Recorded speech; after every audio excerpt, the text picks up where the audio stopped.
way through, burning my way through like a ball of fire. It's Showkase and no case, it's astronomical, bringing you the phenomenal. The center stage, just a showcase with a K. Taking your talent to the world, it's time now for center stage. The spotlight's on you, so do what you do. This is Showkase, and we ain't got time to waste, turning dreams into reality. From rags to riches, I was down bad in the trenches, had to get off the benches, took a 40 and made it flip. I had to fight. All right. Good afternoon, everybody. I'm your host, Keisha Snacks. Hey. Coming out. I just want to jump right in. I'm so eager to learn so much about Miss Hope Dukes here. Oh my goodness, I'm very inspired. So I just want to just introduce her for those that don't know. Miss Hope is 40 years old. She has amazing 3 sons. Okay, she's well known for her personal weight trainers here. But last year she took a deep dive in a deep depression that she went through, which is nothing, bad, not a bad thing, because good things come from those dark moments. She had some internal pain so bad that she cried and prayed and asked God, please take this cup from me. What do you want me to do? The answer was to write her first book, My Hope, 52 Devotions to Find Hope Again. Hope has a nice quote called, Satan thought he had me, but I got my hope back. And I'm showing the world how to get their hope back too. So Miss Hope, can you tell us a little bit about yourself and more that I didn't touch on today? What's your favorite thing about your book here? My favorite thing about this book is that it was written in a place of pain. And I never thought in a million years that being in that deep depression and the sort of pain that I was in, that it would birth something so great that's just helping everybody all over the world. Yes, that's amazing. Do you want to touch on the pain that turned into your purpose? Sure. So I don't go into great detail because it is about my child, and he's 18, but he's still a child. But when my husband and I got a divorce, when my boys were very young, he made the choice to abandon the boys once we got divorced. So I've been a single mom raising 3 amazing boys for a very long time. And, as they started to grow and develop and have minds of their own, despite everything that I had instilled in them morally, my son decided to raise up against me. He put his hands on me and did a lot of other things that really took me into a deep depression. And as I was focusing on getting him the help that he needed, in order for him to be a great person in society and do great things in life, DIFUS decided to take him away from me instead of getting him help that he needs. When you're a bad parent, all 3 of your kids is getting taken away, not just one. And that pain was just so severe. The depression was so severe. It's just times I thought I was going to lose my mind. T.D. Jakes once said in a sermon, like, your mind starts playing tricks, and it's like schizophrenic in your own brain. And that's kind of what I was going through. And it was like, God, this pain is so severe. I don't have one of my children anymore. What can you do? I'm at the end of my rope now. And the answer was to write the book. And as I was writing it, my hope started coming back, my joy. My faith just continued to get stronger and stronger with every page of this book. And at the end, literally when I finished that last page, I got myself back. And that's why it's called 52 Devotions to Find Hope Again. It's not literally hope, but I got Hope Dukes back, the person that I was. So I'm just grateful to God for bringing me through this situation and allowing me to help others along the way. Everybody's going through something. My something is not going to be your something. Been through domestic violence in the past, heartbreak, just a whole bunch of different things that I tried to compact in this small book just to help everybody along the way. That's beautiful. That's amazing. While you were going through this, you were writing this. Right. This is like write the vision, make it plain. In the midst of it. Right. Yes. Power in the tongue, She spoke this and she changed her whole life around. Can you picture that? This is a wonderful book, I'm telling you. So that conviction moment that you had when you were like, when God said, write that book, like, were you battling with yourself at that time? Like, could that be God? Like, should I do this? Like, did you have any of that moment, that struggle, that pull? Well, God had been pulling on me for a long time to write a book. It's just that when you're so transparent about your personal life, it brings scrutiny, it brings opinions, and I really didn't want to be in the public eye with all of that. So to sum it up, I always say that this had to happen, because if I wasn't in that deep depression, if I didn't go through what I went through, this book would have never been birthed. So I don't regret it. I didn't do anything wrong. I know as a parent, I did everything that I was supposed to do. So I live every day with peace. And I'm just happy that something awesome was birthed from it all. Right, that's amazing. So how is your sons now today? Like, are they? My sons are doing great. They're thriving. My oldest son, he's in Morehouse right now. My middle son, he's in the back. He's 17. He was the first kid to ever get a permanent job with East Orange City Council. He works in council. And then I have a 13-year-old. He's going to be 14 this year. He's still trying to find what he wants to do, but he's heavy into stocks. So that's his niche. So we support him in that. I love that about you. I just love that you just kept going and you didn't give up. Yeah, definitely. Where are you from? I am from Teaneck, Bergen County. Nice, that's amazing. Yeah. Well, I just wanted to thank you for allowing me to introduce you and get to interview you in front of all your peers and stuff. Is there anything that you know that I didn't touch on that you would like to speak about today? I guess we could do some questions and answers. Okay. Anybody has any questions? Where can we get the book and the merchandise? So I have my book and the merchandise here today if you want to purchase it. If not, the book is on Amazon, Barnes & Nobles, every single Christian online bookstore. It just got uploaded in Reader's House, which is for #1 books in America. So yeah, it's pretty much anywhere online. Then I also have my own website, myhopeenterprises.com. One other thing I wanted to ask you about the Hope's House. That's what you're doing for. Can you explain more about Hope's House and your nonprofit? Sure. Hope's House is a 501c3 organization. It helps women, children, and also men who have been battered. I've been in 2 very bad domestic violence situations. One almost left me dead.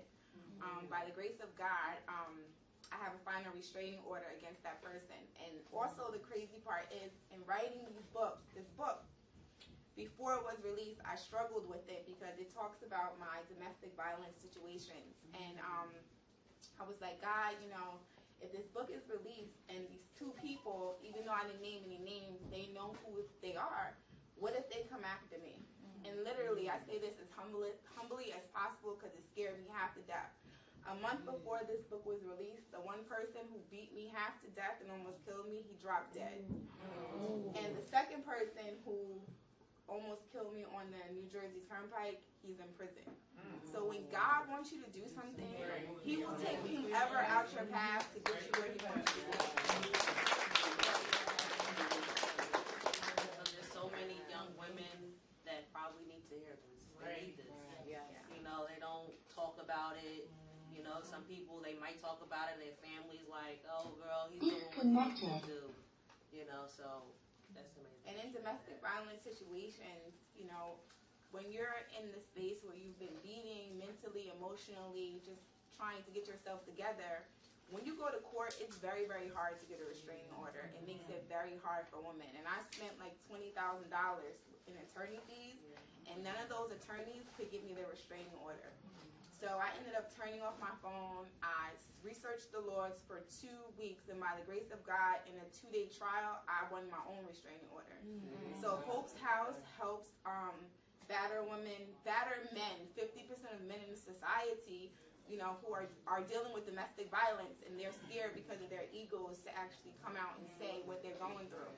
So we help women, men, and children. The goal is to, in the next year or so, get a building and have a shelter and really be hands-on.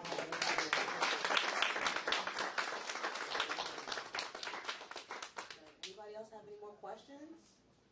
Just a comment, Ms. Dukes, thank you No so problem. much for being so transparent. A lot of times, they say fear binds.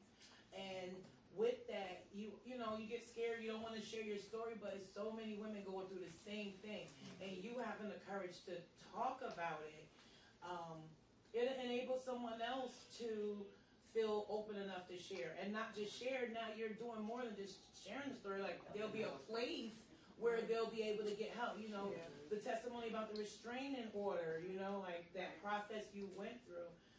We overcome by the word of our testimony, and you had to go through it. Right. You went through it strong. Some people go through it silently. You know, depression, be quiet. Right. Abuse, be quiet. You know, culturally we're taught that even. You know, so for you to be an African American woman, African American, right? Yeah. But for you to be that, you know, spokesperson, that's what you are. So God bless you for that, for being bold enough to do what God has called you to do. Thank you. I appreciate it. Yes. Miss Hope, can we expect any more works from you as far as writing? I do definitely want to do a part 2. I'm like, but God, you got to bring me through some pain though. I don't know if I'm going to be able to write something that's good. But I do want to do a part 2. I just want to, this one is really good. So I don't want part 2 to be a disappointment. So I'm just waiting to see what God said. Thank you. No problem. All right. That's how we're going to wrap it up. You know, Miss Hope Dukes is here. If you guys have any questions outside of the recording, you're more than welcome to reach out to her. As she said, you can also follow her on Instagram and get her books on Barnes & Noble and on a bunch of other platforms. Okay, thank you guys. Thank you. Thank you for coming. Thank you. Is there a certain passage in the book that you'd like to read for us, Miss Dukes? Ooh, that's a good one. To give a little taste?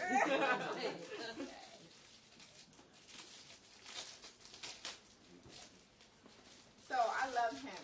I'm churchy. I was born and raised in church all my life. My grandparents helped start the church. So, you know, during my darkest moments, all the hymns and scriptures that were instilled in me growing up is what I went back to. So every chapter is filled with a scripture. Then it has a devotion. It has a hymn, and then it also has a prayer. So let me see.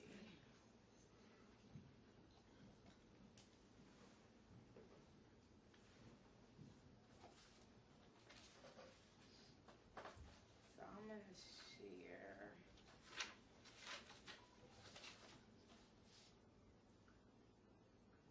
So I'm not, it's too much to read, but I'm going to, this is, 2 chapters are very powerful to me. One is chapter 25, and him will get you through the valley.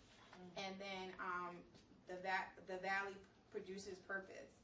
So when I started working at a young age in the car business at probably like 13 years old. And by the time I was 16, I was a manager. By the time I was 18, I was a director. So at 17, going into 18, I started just hiring all my friends and stuff like that, because at this point, I'm in the door now. So my friends' friends came, and we all became like a little family. So one of the people that I met in the car business, I was 18 at the time. She was having this huge party and stuff, and you know those type of parties where everybody's getting ready for it, you're getting your outfit, everybody's talking about it. So, you know, we're getting ready to go, and she's like, Hope you can't come to the party. And I'm like, after all this week, it's the talk of the town, why can't I go? So she's like, my cousin, he's a drug dealer. He had game. I know he's gonna want to talk to you. You cannot do it. Absolutely not. So I'm like, I'm going to that party. As I'm walking in, someone tries to talk to me. Before I even entered the party, it was a drug dealer who she told me she didn't want me to talk to. Lo and behold, we ended up talking. He was in one of my worst relationships. That's the one who ended up dropping dead. And after the party, we started dating for like a year or two, and it got to the point where it was, if I can't have you, nobody can. And once I finally got the strength to break it off with him, and I thought it was over, it wasn't. And when I went on a date with somebody, he shot the person. By the grace of God, the person is living, but I served 8 months in jail. I did not want to tell who did it.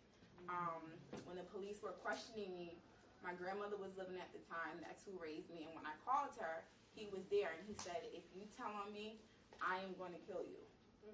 So I spent 8 months in jail, but that 8 months served the purpose. So many women in jail gave their life to Jesus just by meeting me. So that's what that chapter is about.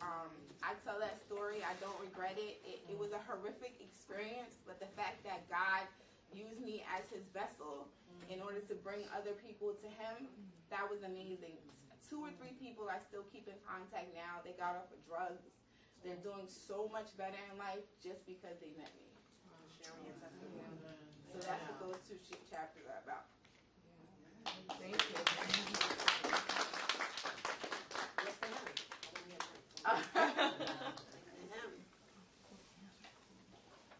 So in that time, all I did was sing hymns to get me through. Prayer and hymns. That's just, so I'm not waiting to wish on anybody. But chapter 25, the hymn is the blood will never lose its power. So the blood of God was keeping me during that trying time. And then 26 was Lead Me Savior. It's also a hymn. So as I'm in there, he's leading me on how to touch other people to know him.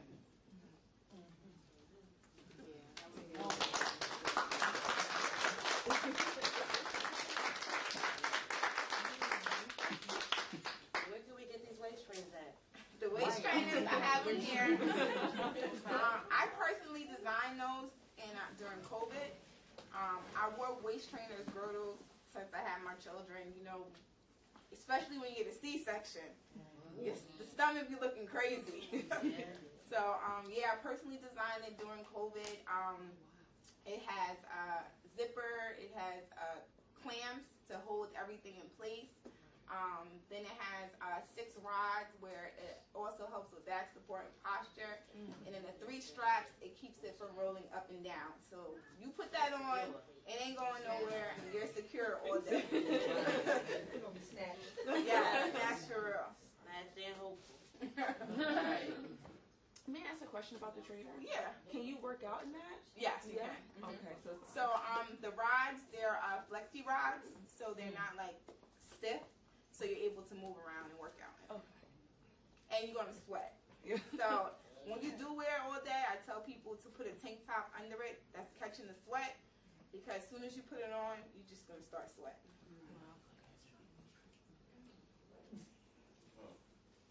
Yes, Is it like a size limit on the waist trainer? 12X.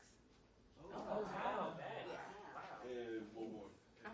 Is it for men too? So let me tell you, 50% of the New Jersey Transit is wearing this waist trainer. Men underneath, because it helps with posture when you're driving. The stock people at different grocery stores, they wear this for back support.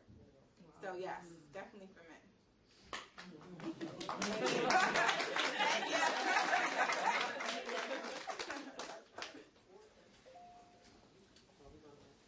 Okay. Yeah, I got one last question. Okay. Can you give encouragement for people who are going through this situation about your book and they didn't read the book? Can you give men, women, kids who are going through this encouraging words on their life situation, what they go through now? I would say it won't always be like this. Prayer changes things. Yes. And every valley situation, you know, the Bible says, yea, though I walk through, you're going through it. You're not staying there. Right. So as long as you remain faithful, you know, we have to go through something to be a testimony to other people, to help other people along the way and have a testimony. So it's just, anything you're going through is just to make you a stronger person. And when you get out of it, make sure you help somebody along the way. If we're all pulling each other up together, we're all going to rise in one accord. Yes.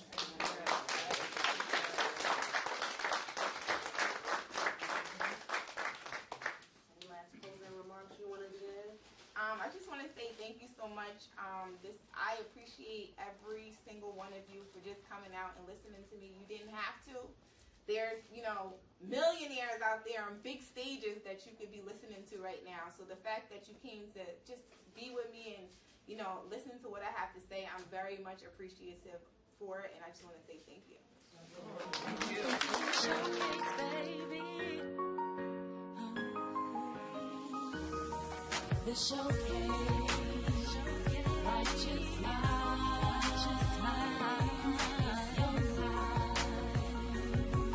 It's your time to shine. The show. So I'm Tashiona. I'm a poet. I'm an author. I'm anything God needs me to be at that moment.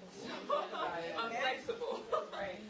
I recently wrote my poetry book called The Flowers Rumored, and this was me throwing my rock at Goliath, because for so long, since I remember as a child, I've been writing, and it was something that everyone always said, oh, you have this gift, you have this talent, and for a long time it didn't seem like that. It seemed more of a burden a lot of times, because it was me trying to live up to all these expectations of others, and I felt like I couldn't rise to that. And so eventually I was just like, you know, I know the gifts I have, I know the talents, and it wasn't really till after my sobriety that I started completing my stories. I started completing my poems. They had endings. Instead of just amazing beginnings, I had endings. So just wanted to share a little of that with you. And let me tell y'all how the enemy works. He tried his hardest to not get me to be here today. I'm telling you, when he can't attack you physically or mentally because he knows how strong you are, he will use the people around you to kind of keep you from where you need to be. And I believe he does that because he knows the greatness that we're destined for. He knows it more than we know it for ourselves. And he sees that, and he's trying to stop it. Because he knows once one gets unleashed, we bringing everybody with us. Because that's something. I'm going back and I'm getting my family out the fire. I'm getting my friends out the fire. I'm getting strangers out the fire. And he knows that. And he's afraid of that. So I prayed, and I prayed the entire time, and I said, no weapon formed against me shall prosper. And I'm going to this event, and I'm going to say what I need to say. So I just want to let y'all know that's what he was trying it, but I got here.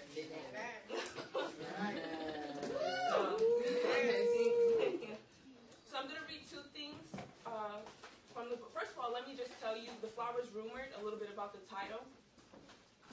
It came to me one day when I was sitting there randomly, and you know how you see a situation and someone says, I would love to be a fly on the wall.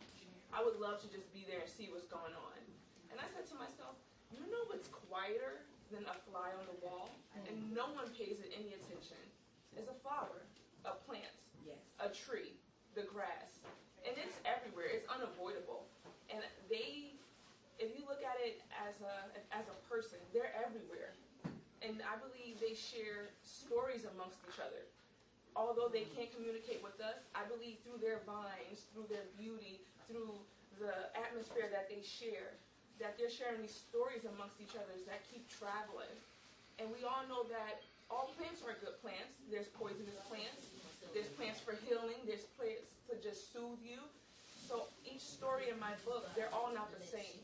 So some aren't the truth, and some are lies, and some are the truth. And it's up to the reader to decipher what is what, up to where your imagination goes. But you have to remember, these are flowers rumoring amongst each other. So I just wanted to give you some background with the title. Great. Thank you.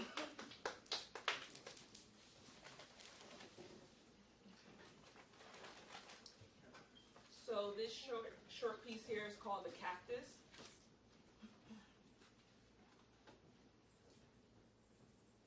The heavy rains, the strong winds, the dry nights, and all the days spent in below freezing cold. The relentless strength of such a persistent woman. The tougher the weather, the further you travel on your journey. Yes, the smile sits upon your face, but inside an actual tornado exists, compartmentalizing everything. From deep inside, your body excretes pricks for protection. But your biggest weapon is your smile. because it endures all pain, all love, and shields people from seeing the truth. Your greatest weakness is your smile, because it endures all love and it shields people from seeing the truth. That's just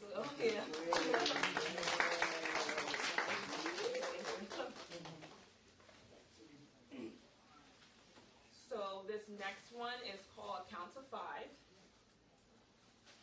It's a little acting out one. I wish I had a little bit more time. I would have been up here acting out on the stage. So don't judge me if y'all just see me roll around on the floor. It goes all together. Count to 5. She sat there, panting, biting her nails. Her right leg crossed over in front of the left, then back over to the right. She looked up. Yes, I'm here. But she was speaking to no one. With the urge to escape, she jumped out of her seat and scrambled the four corners of the room. Each corner of the room perfectly decorated with floral accents, green bouquets, and purple bouquets. There was a mob of angel wing cacti lining the large bay windows of the room. Above them to the ceiling was draped ivy, giving the room a natural green shade.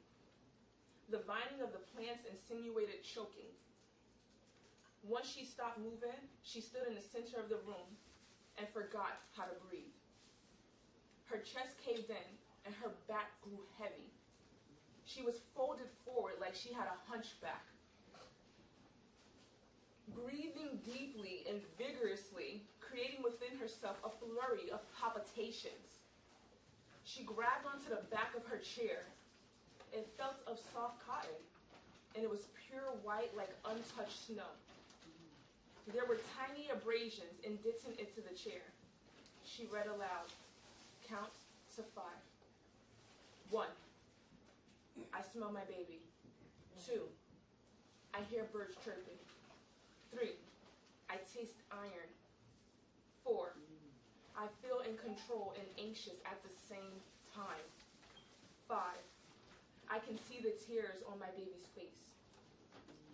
It calmed her back down and she retook her seat. Her phone was on vibrate to ignore the incoming calls, but she could still feel it shaking and shifting in her bag. Shaking, shifting, shaking, and shifting. The door pushed open. Her ears were clogged, muffling the sound. A woman in a navy and white blazer walks into the room. Miss, sorry, I'm waiting, doctor. Not making out everything that the doctor said, she reached out her hand to shake. The sweat poured off. Yes, doctor, looking down at the name sign and read it aloud. Dr. Cassidy, behavior specialist. She yells out, oh, I just want them to be quiet. You hear them? They get louder and louder every second. Those damn birds. No, I don't hear any birds right now. Please, take a seat. Dr. Cassidy gestures to the soft white cotton chairs. Her hearing goes out again. Dr. Cassidy opens a folder that she had propped underneath her arm. From the examinations you recently took in inpatient studies, you suffer from disorder. Lily, do you hear me? Lily was sitting in the chair, and it almost appeared that her body became one with the cushion. Her head hung all the way into her back, and her neck sunk into her collarbone. Lily snaps her neck back up with tears running down her face.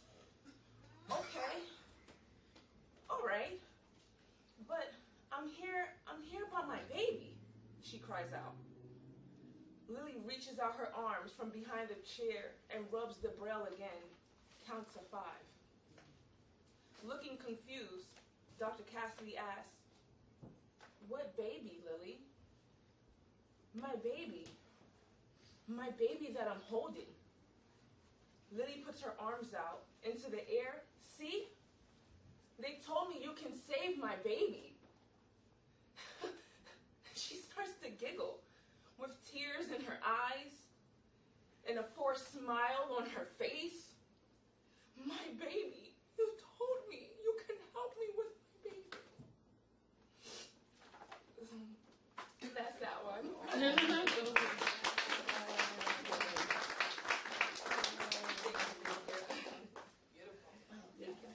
So sorry. That was good. So good. And the last thing I'm gonna read is actually part 1 of a short story I added in here called Pleasure Points. So I just wanted to give a little snippet, and then that's gonna be that. Let me fix for that. So Pleasure Points was something I started writing in 2020, and I just completed it 2020. So yeah, it's a tale of pleasure and love, deceit, hope, triumph. So I'm gonna read part 1. It's called In Love. Love was on overload. She worked with her hands. He worked her with his mind. Secrets deepened the fire in their relationship. Flames they were never meant to touch. Their new love had to run away from their old lives.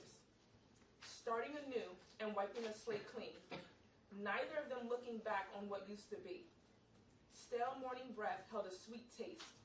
His slumber enticed her by her floral aroma and deep kisses. Even in his sleep, he dreamt vivid dreams of her. And in his dreams, glitter dances on her coconut oil body under the moonlight. Her sheer white tunic sways alongside her hips as her hands rise to the sky. She digs her toes deep into the sand and exhales out in love. He woke with her next to him, and they lay in bliss. Relishing their blessings, chirping birds turned into horn beeps. Horn beeps turned into kids' laughter. Kids' laughter turned into silence. Only the sun could be heard now, with its piercing light that beamed through the dark, heavy shades covering the window. She rose to open the curtains, letting in the brightness. He tugged at her gown. She continued into the kitchen. Eventually getting out of bed, he spent the greater part of the morning in the bathroom, his first office. Sitting on her window ledge, next to her prayer plant, she sips her tea. Rushing out of the bathroom, now fully dressed, he pecks her on the cheek and shoots for the door. She watches him from the window get into the car while checking his phone. He speeds off. Her phone rings. She walks over to the nightstand and picks it up. Hello? Her voice cracks. I love you. I'm sorry I rushed out, he says. She goes to respond, but a knock is heard at the door. Hold on, someone is at the door. Still holding her tea. Who is it? She calls out, while heading for her mahogany-trimmed glass door. A shadow appears. She calls out once more. Who is it? There's a knock 3 times, a pause, then once more. She drops her teacup, and it cracks off in pieces. She kneels, only picking up the handle. The door opens. Looking up, she reaches out her hand in disbelief as she is helped off the floor.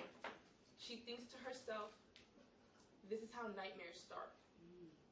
The words, how is this possible, creep from her lips, and she drops the phone. Still on the line, you can hear, baby, what's going on? Who is that? Baby.